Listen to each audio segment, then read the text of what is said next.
Mister சிங்கீதம் சீனிவாசராவுக்கு இன்னைக்கு வந்து 94 வயசாச்சு. அவரு பண்ண படத்தை நேத்து போய் நான் பார்த்தேன். சிங்கீதம்னு ஒரு படம். ஃபர்ஸ்ட் 2 சீனுக்கு அப்புறம் படம் பூரா பாட்டு. அவங்களுக்கு வந்து ஏதோ ஒரு குகைக்குள்ள போறாங்க, மாட்டிக்கிறாங்க, யாருக்கும் பேச்சு போயிடுது, பாட்டு. கடைசி வரைக்கும் அவருடைய வித்தியாசமான முயற்சிகளை மட்டுமே பண்ணணும்னு இருக்கிற ஒரே இயக்குனர் அவர். அவரை பார்க்கும்போது நமக்கு பொறாமை. அபூர்வ சகோதரர் அவர் தானே? அபூர்வ சகோதரர் அவர் தான் பண்ணாரு. மைக்கேல் மதன காமராஜன் இருநிலவுகள். மைக்கேல் மதன காமராஜனாவது நமக்கு ஒரு ரொம்ப லேட்டஸ்ட் விஷயம். இருநிலவுகள், அதுல கமல் சார் வந்து பெல் பாட்டம், 2 பேருக்கும் ஒரே மாதிரி முடி, உருவ மாற்றம் எதுவுமே இருக்காது. ஆனா 2 பேரை வச்சுட்டு அவ்வளவு சூப்பரா காமெடி பண்ணிருப்பாரு. இன்னைக்கு அவருக்கு 94 வயசு.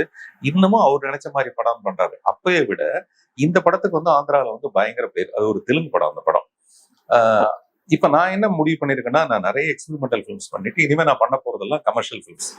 உள்ளே வெளியே 2 பண்ண போறேன், புதிய பாதை 2 பண்ண போறேன். ஏன்னா இதுக்கு மேல தாங்காது நமக்கு. அதனால இன்னும் கொஞ்சம் நம்ம கிட்டத்தட்ட ஒரு 21 வருஷம் கழிச்சு இப்பதான் சொந்த வீடே வாங்கியிருக்கேன்.